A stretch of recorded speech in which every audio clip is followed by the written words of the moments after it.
নেতা বানাবেন, যেই নেতা আপনার এলাকায় আসার পরে কারো উপরে জুলুম করবে না, কারো উপরে দুর্নীতিও করবে না, এমন ব্যক্তিরে বানাবেন যারা ভোটের আগে যেই কথা কয় ভোটের পরেও তারা একই রকম কথা কয়, নেফাকি যাদের অন্তরের মধ্যে নাই। নির্বাচনের আগে বলে এই রোডের কাজ সুন্দরভাবে হবে, তোমরা যেমনে বলো সেমনে হবে। যখন মুসাফা করে মনে হয় হাত না একটা বালিশের সঙ্গে মুসাফা করলাম। নির্বাচনের আগে এক কথা কয়, যখন নির্বাচনে ফার্স্ট কইরা নিজে বড় এমপি হয়ে গেল, চেয়ারম্যান হয়ে গেল, এরপরে আর জনগণের খবর নেয় না। এই জন্য বলি উলামায়ে কেরামকে নিযুক্ত করো, উলামায়ে কেরামের নির্বাচন করো। সামনে যদি নির্বাচন একটা আমানত, পুরো বাংলাদেশের ভোটারের জন্য এক আমানত। আপনি কারে আপনার আমানতটা দিলেন, আপনি কারে দিলেন হকটা আপনি আপনার কার উপরে হ্যান্ড ওভার করলেন, আপনার আমানতটা আপনি কোন জায়গায় ঠিক রাখলেন কিনা, কোন জায়গায় দিলেন, একটু বালিশে মাথা লাগায় চিন্তা করবেন। আপনি বিবেকরে জিজ্ঞাসা করবেন, ও মন রে, কারে বানানো যায়, কারে আমার নেতা বানানো যায়, কারে আমার লিডার বানানো যায়। তবে যাওয়ার আগে একটু চিন্তা করেন রে বাবা, এমন কেউ লিডার বানাবেন না যে লিডার আসার পরে জুলুম করবে, নির্যাতন করবে, মানুষের উপরে অন্যায়ের মাত্রা বাড়ায়া দিবে, নির্যাতনের মাত্রা বাড়ায়া দিবে। আপনার আমানতটা ঠিক জায়গায় যাবে, আপনি খেয়ানতকারী হবেন না, নিজের আল আমিন বানাবেন রে বাবা। এমন আমানতদার বানাবেন, এমন একজন নেতা বানাবেন যেই নেতা আপনার এলাকায় আসার পরে কারো উপরে জুলুম করবে না, কারো উপরে দুর্নীতিও করবে না। এমন ব্যক্তিরে বানাবেন যারা ভোটের আগে যেই কথা কয় ভোটের পরেও তারা একই রকম কথা কয়, নেফাকি যাদের অন্তরের মধ্যে নাই। ইন ফিউচারে এমন ব্যক্তিরে নির্বাচন করবেন কারা কারা? দুইটা হাত তুইলা রহমানের দেখা। আল্লাহ কবুল করেন, পড়ে না আমিন, আরো জোরে পড়ে না আমিন। দেখাইছেন কারে? রহমানকে দেখিয়েছেন, আল্লাহকে দেখিয়েছেন, দেখিয়েছেন আল্লাহ। এই জন্য আপনার উপরে ডিসিশন ইজ ইয়োর্স, আপনার সিদ্ধান্ত, আপনার আকল তো আপনার কাছে, বিবেক তো আপনার কাছে। আপনি কি আমিন হয়েছেন না খায়েন হয়েছেন? আপনি কি আমানতদার হয়েছেন না খেয়ানতকারী হয়েছেন? এটা আপনার উপরে ডিসিশন, সিদ্ধান্ত সব আপনার উপরে। আল্লাহ আমাদের সব ভাইকে আল আমিন হওয়ার মতো তৌফিক দান করেন। আরো জোরে কোন আমিন। আল্লাহ কয় আমি আল্লাহর হাতে বিয়াদিহিল মুলক, তার হাতের মধ্যে রাজত্ব। আবার যারে মন চায় তো উতিল মুলকা মানতাসা, আমার আল্লাহ যারে মন চায় ওই রাজত্বের অংশ, কোন অংশের মালিক তারে বানায় দেয়। আমি আল্লাহ তোরে এই অংশের মালিক বানাইলাম, তবে নির্ধারিত টাইমের জন্য আল্লাহ বানায়। যখন তার ভিতরে তাকাব্বুরি চলে আসে, একটা ভাব চলে আসে, ও যদি মনে করে এই সব রাজত্বের একচ্ছত্র মালিক আমি, আমার উপরে এই দুনিয়ার মধ্যে আর কেউ নাই, আল্লাহ কয় তুই যদি বাড়াবাড়ির মাত্রাটা বাড়ায় দাও, আর যদি মানুষের উপরে জুলুমের মাত্রা বাড়াও, নির্যাতনের মাত্রা বাড়ায় দাও, তোর নির্যাতনের কারণে 5 বছর তুই ক্ষমতায় থাকতে পারো, অথবা 10 বছর থাকতে পারো, অথবা 16 বছর পর্যন্ত ঠেল্লা যাইতে পারো, এরপরে খাওয়া নাই। আমি আল্লাহ যখন ধরি আমি আল্লাহ ওয়াতানজিউল মুলকা মিম্মান তাশা, আমি আল্লাহ কান ধইরা অপমান কইরা চেয়ার থেকে নামাই, ঠিক কিনা? আল্লাহ কয় আমার হাতে রাজত্ব, আমি আল্লাহ যারে চাই রাজত্ব আমি আল্লাহ দেই, আমি আল্লাহ যারে চাই না তারে দেই না। আল্লাহ কত ইজ্জু মান তাশা, আল্লাহ যারে চায় তারে ইজ্জত দেয়, কত দিল্লু মান তাশা, আল্লাহ যারে চায় না তারে ইজ্জত দেয় না।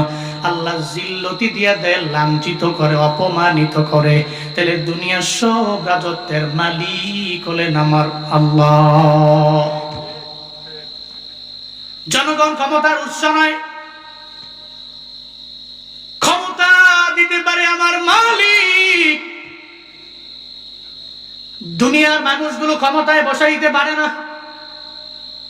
আল্লাহ চাইলে পুরো মুলকের রাজত্ব আল্লাহ বান্দারে দিতে পারে, আল্লাহ চাইলে বাংলাদেশের রাজত্ব তারে দিতে পারে, আল্লাহ চাইলে আমেরিকার রাজত্ব তারে দিতে পারে, কিন্তু ও যদি বাড়াবাড়ির মাত্রা বাড়ায় আল্লাহ আবার নামায়া দেয়। তবে জনগণ তারে ধইরাই না বসায় দেয় এমন না, আল্লাহ তারা চাইছে এজন্য বসাইছে। তবে মনে রাখবেন, এজন্য তো দেখবেন মাঝে মাঝে এই শিরকি কথাবার্তা অনেকে বলে, কুফুরি কথাবার্তা অনেকে বলে। আমার ক্ষমতার সম্পূর্ণ উৎস হলো জনগণ, অথচ ক্ষমতায় জনগণ বসায় না, ক্ষমতা দেওয়ার মালিক একজন, চিল্লা বলেন তার নাম। আল্লাহ রাজত্বের মালিক, এজন্য উনি রাজত্ব দেন। আল্লাহ এজন্যই সূরাতুল মুলকের প্রথম আয়াতের মধ্যে ওনার পরিচয় দিয়ে দিলেন বরকতময় রব, যার হাতের মধ্যেই মুলক, যার হাতের মধ্যেই রাজত্ব, যার হাতের মধ্যেই ক্ষমতা, যার হাতের মধ্যেই হলো পাওয়ার। ওহুয়া আলা কুল্লি শাইইন কাদির। আল্লাহ যখন চায় সব বিষয়ের উপরে ক্ষমতা রাখতে পারে কি পারে না? পারেনি। দুনিয়ার মানুষের লেবার লাগতে পারে, দুনিয়ার মানুষের শ্রমিক লাগতে পারে, দুনিয়ার মানুষের চলার পথে অনেক সেনাবাহিনী লাগতে পারে, পুলিশ লাগতে পারে, আর্মি লাগতে পারে, বিডিআর লাগতে পারে। আল্লাহ কয় আমার কিচ্ছু লাগবে না, আমি আল্লাহ চাইছি বললাম কোন, আমি আল্লাহ বললাম হও, আমি আল্লাহ কোন বলতে দেরি ফায়াকুন, এটা হইতে বিন্দু মাত্র পরিমাণ দেরি নাই। আমি আল্লাহর কিছু লাগে না, সব বিষয়ের উপরে আমি আল্লাহ ক্ষমতা রাখতে পারি, পাওয়ার খাটাইতে পারি।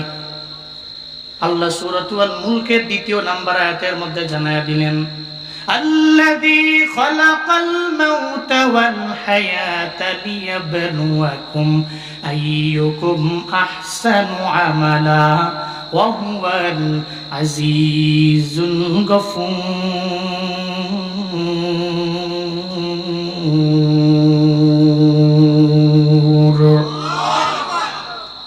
আল্লাহ পাক বলেন, আল্লাহ তো উনি যিনি হায়াত বানাইলেন, আল্লাহ তো উনি যিনি মৌত বানাইলেন, হায়াত বানাইলেন, মৌত বানাইলেন, জীবন বানাইলেন, মরণ বানাইলেন। কেন বানাইলেন? লিয়াবলুয়াকুম আইয়ুকুম আহসানু আমালা। আল্লাহ কেন বানাইলেন? লিয়াবলুয়াকুম, যাতে করে তিনি তোমাদের পরীক্ষা করতে পারেন।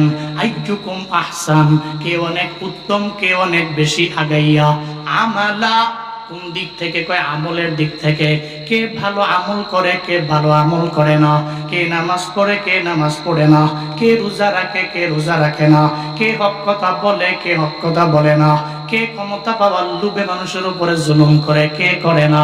এক কথায় বান্দা কি আমি আল্লাহ, আমি যে তারে পাঠাইছি ইবাদতের জন্য, ও কি ইবাদতের মাত্রা বাড়াইলো নাকি কমায়া দিল? আমলের দিক থেকেও কতটুকু আগাইয়া? আমি আল্লাহ এটা পরীক্ষা করার জন্য তার জীবন বানাইলাম, আমি আল্লাহ তার জন্য মরণ বানাইলাম। এই কাপাসিয়ার মুসলমানেরা আমায় বলেন না, নরসিংপুরের মুসলমানেরা আমায় বলেন না, জীবন যদি একবার আমার মাওলা দেয়, এই জীবনের পরে মরণ আছে না? না, এখানে এমন কেউ নাই যে বলতে পারবেন হুজুর আমি মরবো না। কেউ বলতে পারবে না হুজুর আমি মরবো না, দাঁড়ায় বলতে পারবে না হুজুর আমার ডাক্তার আছে, আমার পাওয়ার আছে, আমার শক্তি আছে, আমার ক্ষমতা আছে, আমি মরবো না, আল্লাহ আমারে মারতেও পারবে না। না রে বাবা, জীবন যেহেতু আছে মরণ হবেই হবেই হবেই হবে। দুনিয়াতে এমন কেউ নাই যে বান্দা মরে নাই, সবাই তো মারা গেল। হযরতে আদম নবী তো আমগো আদি বাবা, এই আদি পিতাকে আল্লাহ কত মায়া করে বানাইলেন। আমার আল্লাহ যে বানাইয়া আদম নবীরে হায়াত দিয়া দিলেন 1000 বছর, ওই আদম নবীও তো দুনিয়া থেকে বিদায় নিয়ে চলে গেলেন। 940 বছর আদম নবী যখন হয়ে গেল, আল্লাহ কয় মালাকুল মউত আদম নবীর দরবারে যাও, তাকে কি তার রূহটাকে কবজ করো। আদম নবীর দরবারে চলে আসলো মালাকুল মউত, আয়েশা কয় ইয়া আদম আনা মালাকুল মউত উকিলা বিকুম। এই আদম তোমার দরবারে চলে আসলাম, রূহটাকে কবজ করার জন্য তোমার দরবারে হাজির হয়ে গেলাম। এই মালাকুল মউত, তোমার রূহটাকে আমি কবজ করে নিয়ে যাব। এটা বলার পরে আদম নবী জানায়া দেয়, এই তুই আমার রূহটাকে কবজ করার জন্য বুঝি আসলা? হায়াত কয় বছর চলে? কয় 940। কয় বাকি আছে আরো 60। কয় 60 তো আপনি আপনার সন্তান দাউদরে দিয়া দিলেন রূহের জগতে, ওইটা কি মনে নাই? আদম নবী কয় আমি দেই নাই। মূলত আদম নবী ভুইলা গেলেন, এজন্যই আদম নবীর সন্তানেরাও ভুলে যায়। নাসিয়া আদম ফানাসিয়া বানু, আদম নবী ভুলে গিয়েছেন, এজন্য আদম নবীর সন্তানেরা মানে আমরাও ভুলে যাই। গলা দিয়া নামলে আর তার কথা মনে থাকে না। ক্ষমতার লোভে তার পেছনে দৌড়াইলাম একটা পর্যায়ে, যখন তার ক্ষমতা নাই তার পাশেও নাই, ঠিক কিনা? গলা দিয়া নামলে আমরা ভুইলা যাই।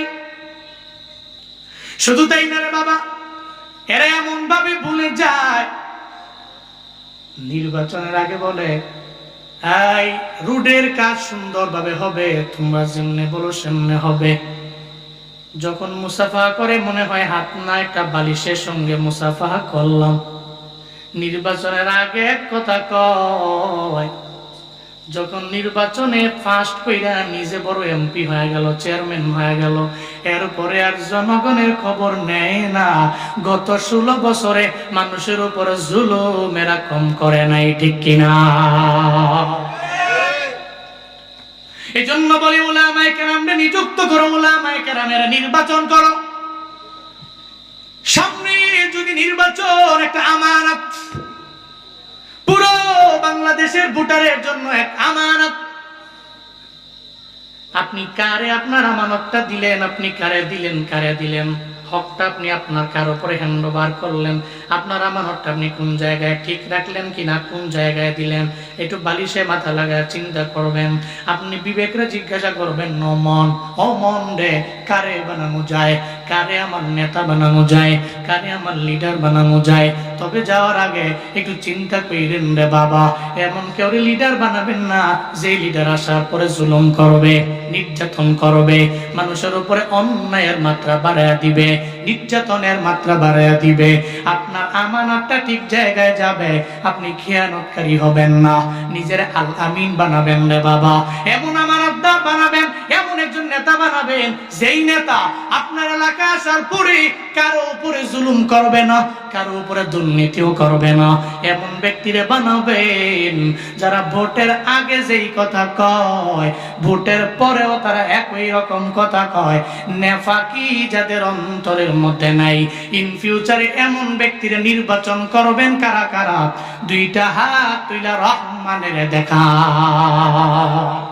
আল্লাহ কবুল করেন, পড়ে না আমিন। আরো জোরে পড়ে না আমিন। দেখাইছেন কারে? রহমানকে দেখিয়েছেন, আল্লাহকে দেখিয়েছেন, দেখিয়েছেন আল্লাহরে। এই জন্য আপনার উপরে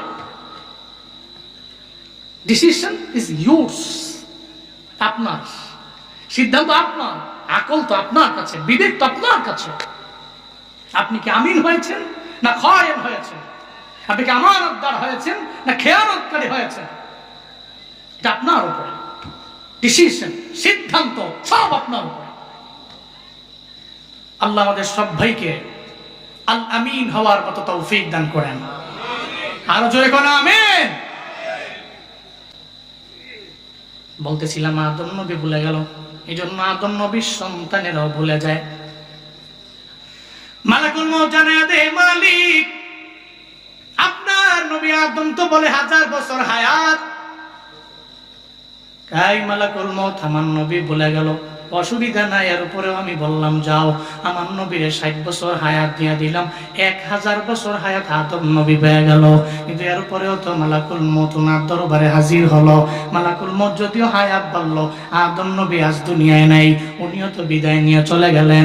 এই আদম নবীর পর ইদ্রিস আলাইহিস সালাম, উনিও তো দুনিয়া থেকে বিদায় নিয়ে চলে গেলেন। এরপরে সুলাইমান পয়গম্বর, যিনি ছিলেন নবী, আবার একাধারে বড় এক বাদশা, পুরা মুলকের রাজত্ব আল্লাহ যারে দিয়া দিলেন।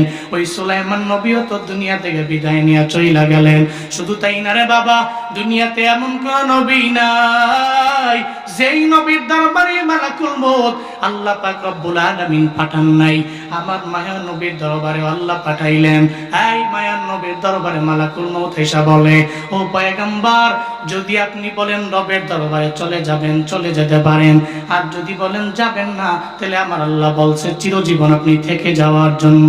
মদিনাওয়ালা নবীর দরবারে পারমিশন নেওয়ার জন্য যখন চলে আসলো, আয়েশা নবীরে কয়, পয়গম্বর, আপনি অনুমতি দিলে আপনার রূহটাকে বের করে নিতে পারি, আপনি যদি অনুমতি না দেন আমি রূহটাকে কবজ করতে পারবো না।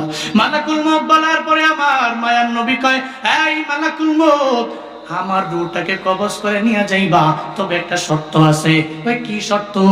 আমি তো চলে যাব, কোনো অসুবিধা নয়, আমি চলে যাব রফিকে আলার দরবারে, রফিকে আলার দরবারে, অসুবিধা নয়, তবে আমার উম্মতের কি উপায় হবে, আমার উম্মতের কি চিন্তা আল্লাহ করছে, আমার উম্মতের ব্যাপারে আমার মাওলা কি ডিসিশন নিয়ে নিছে আগে আমারে জানাও না।